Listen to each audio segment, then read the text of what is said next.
साहब, अभी बीच में जब सुशांत का प्रकरण हम लोग कर रहे थे तो हमारे पास जानकारी आ रही थी कि उस फार्म में बहुत सारे अवैध गतिविधियां होती हैं। इसकी क्या जानकारी है? आप कोई पुष्टि कर पाएंगे? तीन चार मैं आपको एक्सक्लूसिव पहले खबर दे दूं जो मेरी जानकारी में है, फिर उसके बाद में हम लोग इसके ऊपर आएंगे। राइट। नंबर 1 कि हमारा इलेक्ट्रिक सैंक्शन हो चुका था, हमको कंज्यूमर नंबर दे दिया गया था, हमसे डिपॉजिट ले ली गई थी। वो इलेक्ट्रिक कंपनी के लोग वहां पे हमारे जमीन पे प्लॉट्स पे खंबे लगा रहे थे और इनके लोगों ने वो खंबे उखाड़ के फेंक दिए और उन लोग को धमकी दे दी कि भाई यहाँ पे आना नहीं, यहाँ पे इलेक्ट्रिक लगाना नहीं। तो हम लोग शॉक थे। अनीता जी ने सलीम भाई से बात की इसके बारे में भी, तो इन्होंने तो पल्ला जड़ दिया ना कि भाई यहाँ तो जंगल है, यहाँ बहुत कुछ अपने आप हो रहा है, जैसे गाड़ी अपने आप चल रही थी, हिरन अपने आप मर गए, बहुत कुछ तो अपने आप ही होता है ना इन लोग के लिए। एनीवे मैं आपको 2-3 एक्सक्लूसिव देना चाहूंगा। जब सलमान खान ने हमारे पे डेफेमेशन का केस किया तो फर्स्ट राउंड जो होता है इंटरिम रिलीफ मांगी थी। आपको परमिशन थी खंबे गाड़ने की, तो उस पर इलेक्ट्रिसिटी डिपार्टमेंट ने क्या कहा? संज्ञान क्यों नहीं लिया?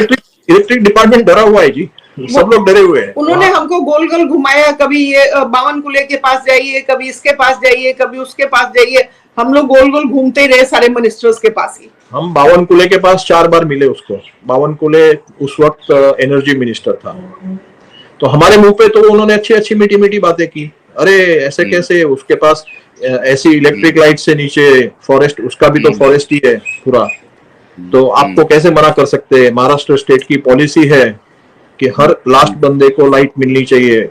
पीएम मोदी जी की भी पॉलिसी है कि हर लास्ट बंदे को रिमोट प्रूफ हो तो भी मिलनी चाहिए लाइट। और हम अमेरिकन, ये सारे रिकॉर्ड्स है ना आपके पास? ये सारे रिकॉर्ड्स है ना आपके पास? जी, ये सारी चीजें मैं परमिशन मिला, सब आपका वो काम करना शुरू हुआ, फिर कैसे बंद कर दिया गया? डिपॉजिट देश को आज देखना चाहिए कि रसूखदार लोग किस प्रकार की गुंडागर्दी कर रहे हैं और मुंबई में खास तौर से किस प्रकार की गुंडागर्दी हो रही है।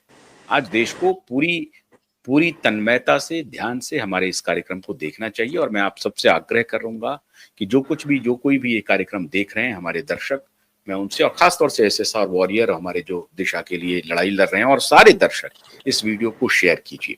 हाँ, आगे बोलिए साहब। जी, मैं आपको 4-5 चीजें एक्सक्लूसिव बोलूंगा। आप अपने QY बिजली वाली बात हो गई, अब दूसरी बात। हाँ जी, मैं आपको 4-5 चीजें बोलूंगा कि जो कुछ भी हमारे साथ हो रहा है ना, इसमें मेन मुद्दा जो सबको माइंड में रखना चाहिए कि एक यूएस अमेरिकन सिटीजन और उसकी फैमिली के साथ ही हो रहा है 11 साल से। और पॉलिसी गवर्नमेंट की ऐसी है कि अगर अमेरिकन नागरिक के साथ और या उसकी फैमिली के साथ छोटा सा भी कोई हादसा होता है ना, छोटा सा भी, और वो सिस्टम को यानी पुलिस को या गवर्नमेंट को अगर इन्फॉर्म करते हैं ना। तो एक बात बताइए खक्कर साहब, आप अगर अमेरिकन नागरिकता है आपके पास, तो अभी भारत में आप कैसे रह रहे हैं? किस नागरिकता पर रह रहे हैं? ये मेरे पास OCI है, overseas citizenship of India ji, OCI passport बोलते हैं उसको। अच्छा जी जी, ठीक है, तो बोलिए। तो ये जो फॉरेन मिनिस्टर होते हैं ना, जयशंकर, ये उनकी ड्यूटी है कि इमीडिएटली अमेरिकन नागरिक का प्रॉब्लम प्रायोरिटी बेसिस पे सॉल्व करे। प्रायोरिटी नंबर 1, यानी कि बाकी के सारे काम छोड़ छाड़ के हमारा प्रॉब्लम सॉल्व करना चाहिए था। यहाँ पे 11 साल से हम पीड़ित है, हम विक्टिम्स है, और हमारा एवरीडे मर्डर हो रहा है, हमारे सपनों का मर्डर हुआ, हमारा रोज मर्डर हो रहा है। जो सुशांत सिंह राजपूत और दिशा सालियान का मर्डर हुआ, एक बार हुआ, हमारा रोज जिंदा मर्डर हो रहा है इस देश में। तो ये फॉरेन मिनिस्टर जयशंकर, हमारे माननीय पीएम मोदी जी, हमारे माननीय श्री अमित शाह जी, श्री अजीत डोभाल जी, ये सबसे मैं रिक्वेस्ट करता हूं कि एक अमेरिकन नागरिक आपसे ये रिक्वेस्ट कर रहा है कि प्रायोरिटी बेसिस पे नंबर 1 यानी विदिन 24 आवर्स ये प्रॉब्लम को सॉल्व कीजिए।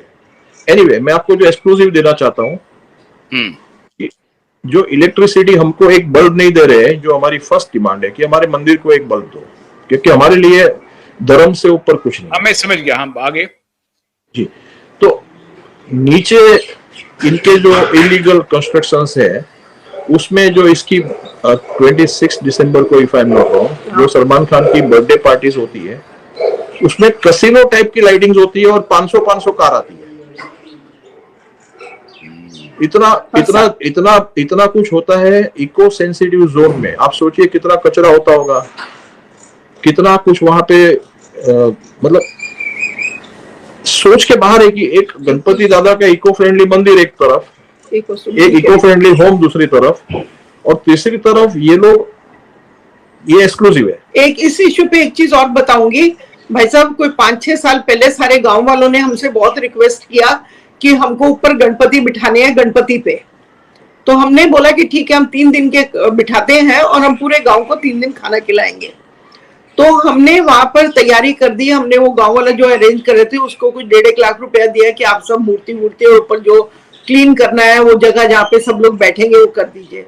तो उन लोगों ने जैसे स्टार्ट किया, आप मानेंगे नहीं, सलमान खान ने ऐसे पुलिस वहां पे बिठाई जैसे गणपति नहीं आ रहे, कोई टेररिस्ट अटैक होने जा रहा है। बिठाई उसने फॉरेस्ट डिपार्टमेंट को पूरे ऐसे गन्स के साथ वो बिठा दिया कि जैसे गणपति नहीं आ रहे, कोई टेररिस्ट अटैक होने जा रहा है वहां पर।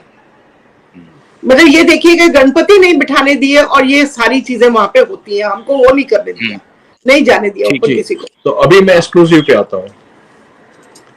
ये और ये पूरी फैमिली जो है ना, दे आर हैबिचुअल ऑफेंडर्स। ये आज तक मीडिया में नहीं आया। मींस एक तो होते ऑफेंडर, एक होते हैबिचुअल ऑफेंडर्स, यानी बार बार ऑफेंस करो। और उसका हाइट मैं आपसे शेयर करूंगा जो पहली बार मीडिया पे शेयर हो रहा है। तो जब सलमान ने मेरे पे डेफेमेशन का केस किया